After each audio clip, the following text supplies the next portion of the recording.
Hello dear friends, पिछले lecture में हम बात कर रहे थे एल्कोहल्स की, क्लासिफिकेशन ऑफ एल्कोहल्स की, जिसमें हमने पढ़ा था monohydric alcohol, dihydric alcohol, polyhydric alcohol. इसका डिस्कशन किया था।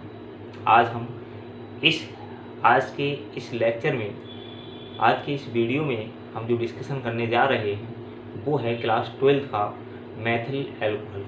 मेथिल एल्कोहल क्या है, मेथिल एल्कोहल का औद्योगिक निर्माण हम कैसे करेंगे, मेथिल एल्कोहल के यूजेज क्या है, उपयोग क्या है, मेथिल एल्कोहल की फिजिकल प्रॉपर्टीज़ क्या है, मेथिल एल्कोहल की केमिकल प्रॉपर्टीज़ क्या है।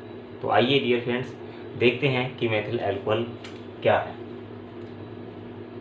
मेथिल एल्कोहल, मेथिल एल्कोहल हम बात कर रहे हैं मेथिल एल्कोहल की, जिसका जनरल फार्मूला जो होगा वो CH3OH। हम इसको क्या करेंगे, ओपन स्ट्रक्चर लिख सकते हैं C, जिसको हम स्ट्रक्चर का फार्मूला कह सकते हैं, संरचना सूत्र कह सकते हैं। इस तरह से H और OH, ये हमारा क्या हो गया, संरचना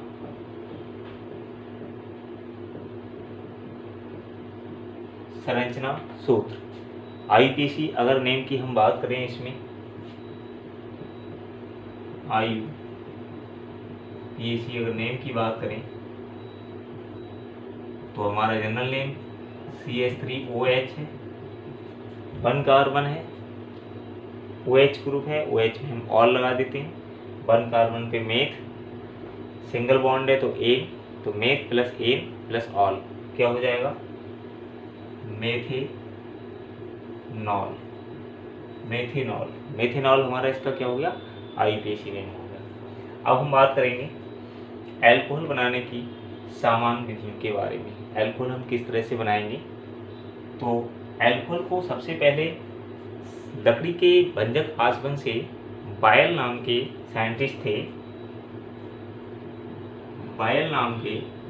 साइंटिस्ट थे, जिन्होंने सबसे पहले लकड़ी के भंजक आसवन से बनाया था। लकड़ी के भंजक आसवन से बनाया था, ठीक है। इसको हम कास्ट स्पिरिट या फिर कास्ट नेफ्था भी कहते हैं।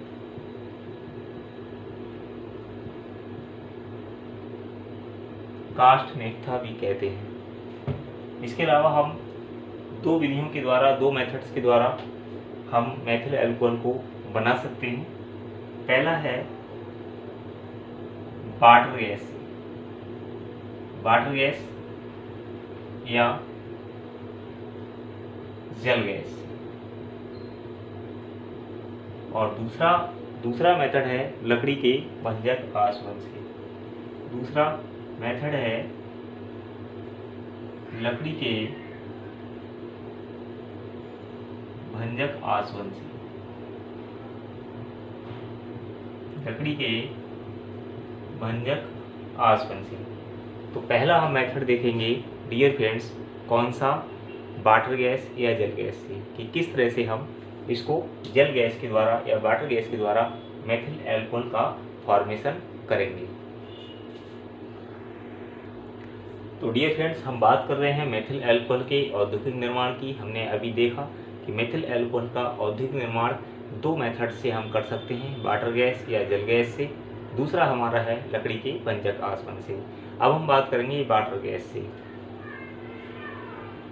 वाटर गैस या जल गैस।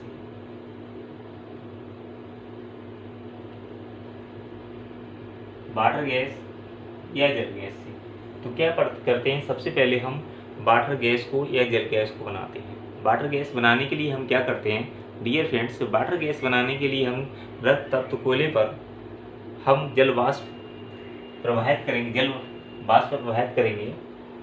क्या करेंगे, रक्त तप्त कोयले पर जब रक्त तप्त कोयले पर जब जलवाष्प प्रवाहित करेंगे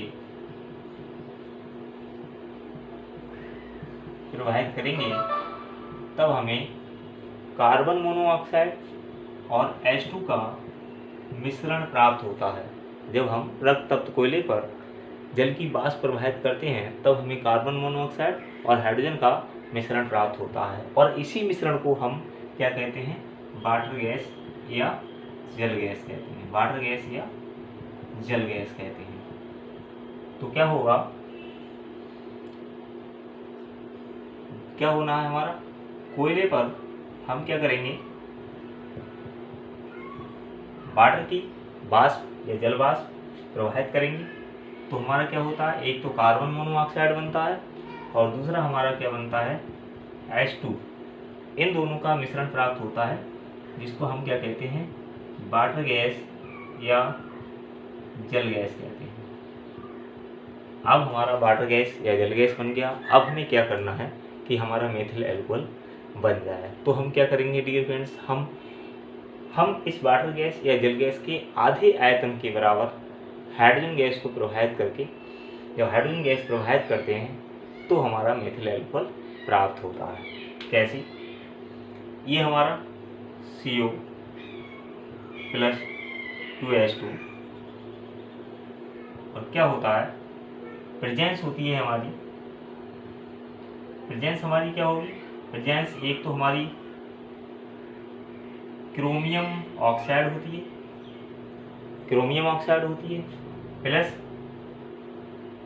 जिंक ऑक्साइड होती है, प्लस Cu और कॉपर ऑक्साइड होती है। तो जिंक ऑक्साइड, कॉपर ऑक्साइड और क्रोमियम ऑक्साइड की प्रेजेंस में जब हम वाटर गैस के आधे आयतन के बराबर 300 डिग्री सेल्सियस टेम्परेचर पर, 300 डिग्री सेल्सियस टेम्परेचर पर जब हम क्या करते हैं, हाइड्रोजन गैस प्रवाहित करते हैं तब हमें मेथिल एल्कोहल प्राप्त होता है। तो क्या होगा, CH3OH, यहाँ से मेथिल एल्कोहल हमें प्राप्त होता है, मेथिल एल्कोहल प्राप्त होता है। तो डियर स्टूडेंट्स, इस तरह से हम वाटर गैस या जल गैस के द्वारा मेथिल एल्कोहल प्राप्त कर सकते हैं। सेकंड हमारा आता है लकड़ी का भंजक आसवन। आइए देखते हैं लकड़ी का भंजक आसवन के द्वारा हम कैसे मेथिल एल्कोहल का निर्माण करेंगे।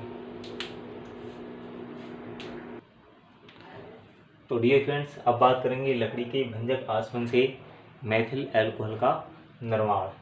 इसमें क्या करते हैं, इसमें हम लकड़ी के छोटे छोटे टुकड़े काट करके, एक लकड़ी जो होती है जिसका हमें भंजक आसवन करना होता है, जिससे हमें मेथिल एल्कोहल का निर्माण करना होता है, तो उसका क्या करते हैं, हम छोटे छोटे टुकड़े काट लेते हैं और उन छोटे छोटे टुकड़ों को क्या करते हैं डियर फ्रेंड्स, हम उसमें इसको एक गाड़ी में रख करके और आयरन रिटार्ड में रखते हैं। इसके बाद हम क्या करेंगे, आयरन रिटार्ड में रख करके उसको भट्टी पर रख कर हम क्या करेंगे, उसको 400 से 500 डिग्री सेल्सियस टेम्परेचर पर वायु की अनुपस्थिति में उसको गर्म करते हैं। जब वायु की अनुपस्थिति में इसको गर्म करते हैं तो क्या होता है, तो हमें लकड़ी की वाष्प प्राप्त होती है। उस वाष्प को हम क्या करते हैं, कंडेंसर में ले जाते हैं। कंडेंसर में ले जा करके हम उसको ठंडा करते हैं। तब हमें क्या प्राप्त होता है, एक तो हमें लकड़ी का चारकोल प्राप्त होता है और उसके अलावा काले रंग का गाढ़ा लाल भूरा द्रव जो प्राप्त होता है, जिसको हम पायरोलिनियस अम्ल कहते हैं। यहाँ पे देखो, ये हमारा लकड़ी के टुकड़े हमने काट के रख दिए हैं। आयरन रिटार्ड है, लोहे का एक रिटार्ड है, जिसको हमने लकड़ी के जो टुकड़े हैं उनको गाड़ी में रखा है, फिर उसको रिटार्ड में रखा है। भट्टी पे उसको रख करके 400 से 500 डिग्री सेल्सियस टेम्परेचर पे या उसको हीट किया है, तब हमें एक लकड़ी की वाष्प हमें प्राप्त हुई है, जिसको हम कंडेंसर में ले गए। यहाँ पे हमारा कंडेंसर है। फिर क्या होता है, शेष जो गैसें होती हैं वो गुड गैस के रूप में बाहर निकल जाती हैं। तो जो लकड़ी का हम भंजक आसवन करते हैं, लकड़ी के भंजक आसवन में जो उत्पाद हमें प्राप्त होते हैं कास्ट गैस के रूप में, जो इस तरह से अतिरिक्त गैसें होती हैं वो कास्ट गैस के रूप में साइलेंसर के द्वारा बाहर निकल जाती हैं। और इसके द्वारा जो कास्ट गैस होती है उसमें CH4 है, मीथेन है, CO है, N2 है, ये हमारी गैसों का मिश्रण होता है। इसके अलावा हमारा होता है पायरोलिनियस अम्ल। पायरोलिनियस अम्ल में आप एक तो 9 से 10% एसिटिक एसिड होता है। इसके अलावा हमारा मेथिल एल्कोहल 2 से 2.5% होता है और एसीटोन 0.1 से 0.5% होता है। इसके अलावा शेष जल होता है। कास्ट कोयला, लास्ट हमारा प्रोडक्ट जो बचता है कास्ट कोयला बचता है। यहाँ पर इसके जलने के बाद लकड़ी का अवशेष बच जाता है जला हुआ, जिसको हम कास्ट कोयला कहते हैं, और उसको हम ईंधन के रूप में प्रयोग कर लेते हैं। तो डियर स्टूडेंट्स, इस तरह से हमें यहाँ लकड़ी के भंजक आनुवंशिक पायरोलिग्नियस अम्ल प्राप्त हुआ है। अब हम क्या करेंगे, पायरोलिग्नियस अम्ल से मेथिल अल्कोहल का पृथक्करण करेंगे। क्या करेंगे, पायरोलिग्नियस अम्ल से पायरोलिग्नियस अम्ल से मेथिल अल्कोहल का पृथक्करण करेंगे। तो अब हम देखते हैं कि पायरोलिग्नियस अम्ल से मेथिल अल्कोहल का पृथक्करण कैसे करते हैं। तो डियर स्टूडेंट्स, यहाँ पर हमने अभी देखा, एक तो पायरोलिग्नियस एसिड मिला और फिर गुड़ तार मिला। तो पायरोलिग्नियस अम्ल से हम मेथिल अल्कोहल का पृथक्करण करेंगे। क्या करते हैं, जो हमें पायरोलिग्नियस अम्ल प्राप्त हुआ है उसको हम तांबे के बर्तन में हीट करते हैं, गर्म करते हैं। तब हमें जो वाष्प प्राप्त होती है उसको हम चूने के पानी में प्रवाहित करते हैं। तो चूने के पानी में प्रवाहित करने पर जो उसमें एसिड जो प्रेजेंट होता है वो कैल्शियम एसीटेट में चेंज हो जाता है। फिर हम क्या करते हैं, कैल्शियम एसीटेट की रिएक्शन H2SO4 से या सल्फ्यूरिक एसिड से करते हैं, तो वो एसिटिक एसिड में चेंज हो जाता है। यहाँ से CaSO4 ये अलग हो जाता है और CH3COOH एसिटिक एसिड हमें यहाँ से प्राप्त हो जाता है। शेष जो गैसें होती हैं उसको हम द्रवित कर लेते हैं। इसमें इस प्रकार से हमें मेथिल अल्कोहल प्राप्त होता है, जैसे 10%, एक तो हमें 10% एसिटिक एसिड प्राप्त होता है। इसके अलावा 2 से 4% हमें मेथिल अल्कोहल प्राप्त होता है और 0.5% एसीटोन प्राप्त होता है। तो इस तरह से हमें मेथिल अल्कोहल प्राप्त होता है। अब हम क्या करेंगे, जो हमें मेथिल अल्कोहल प्राप्त हुआ है वो हमारा अशुद्ध मेथिल अल्कोहल है। अब हम मेथिल अल्कोहल का शुद्धिकरण करेंगे, या हम कहें मेथिल अल्कोहल का जो हमें प्राप्त हुआ है उसका हम शोधन करेंगे।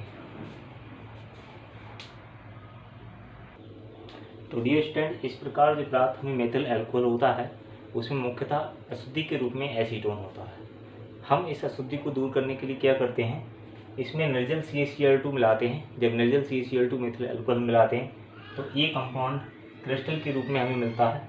फिर हम इसे क्या करते हैं, CaO पर, कैल्शियम ऑक्साइड पर 63 डिग्री सेल्सियस पर हम इसको क्या करते हैं, गर्म करते हैं। गर्म करने पर क्या होता है, ये पार्ट अलग हो जाता है और फिर हमें मेथिल अल्कोहल प्राप्त हो जाता है।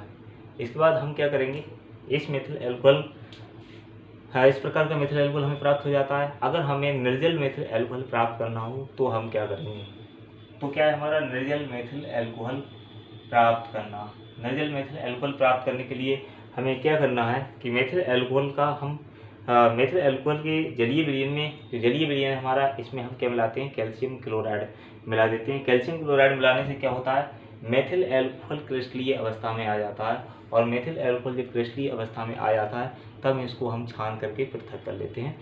और छान कर पृथक करने के बाद हम इसका फिर से पुनः भंजक आसवन जो हमारा है, इसके बाद हमें क्या करते हैं, इसका आसवन करते हैं जब, तो निर्जल मेथिल क्लोराइड हमें प्राप्त होता है। इसके बाद हम उपयोग की बात करेंगे।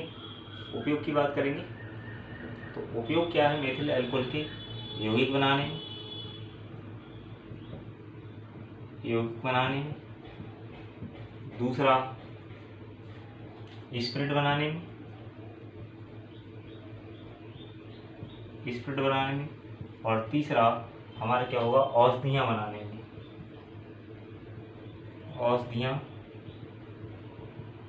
में, क्या हो जाएगा, औषधियाँ बनाने में। इसके अलावा अगर हम फिजिकल प्रॉपर्टीज़ की बात करें, तो क्या होगा, ये जो होता है स्पिरिट जैसी गंध वाला द्रव होता है। ये विषैला होता है, जहरीला होता है। इसके अलावा ये जो होता है जल व अन्य कार्बनिक विलायकों में विलय होता है। इसे पीने पर क्या होता है, इसे पीने से आदमी पागल हो जाता है, और अगर ज़्यादा पी ले, अधिक मात्रा में पी ले, तो आदमी की डेथ भी हो सकती है।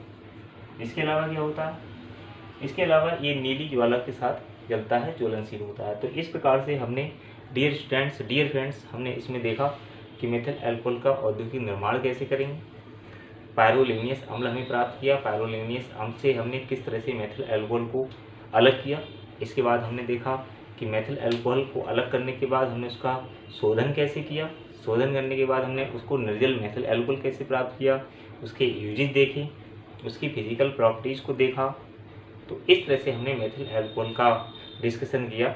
डियर स्टूडेंट्स, डियर फ्रेंड्स, हमें उम्मीद है, हमें आशा है कि ये वीडियो, ये लेक्चर आपको पसंद आया होगा। इसी तरह से हमारे लेक्चर पर, हमारे वीडियो पर, यूट्यूब चैनल पर बने रहिए। हमारे चैनल को सब्सक्राइब करते रहिए, लाइक करते रहिए। आगे आने वाले समय में भी हम अगले टॉपिक्स की, नेक्स्ट टॉपिक्स की अच्छी एक्सप्लेनेशन के साथ, गुड एक्सप्लेनेशन के साथ वीडियो डालने का मैं प्रयास करता रहूँगा। Thank you.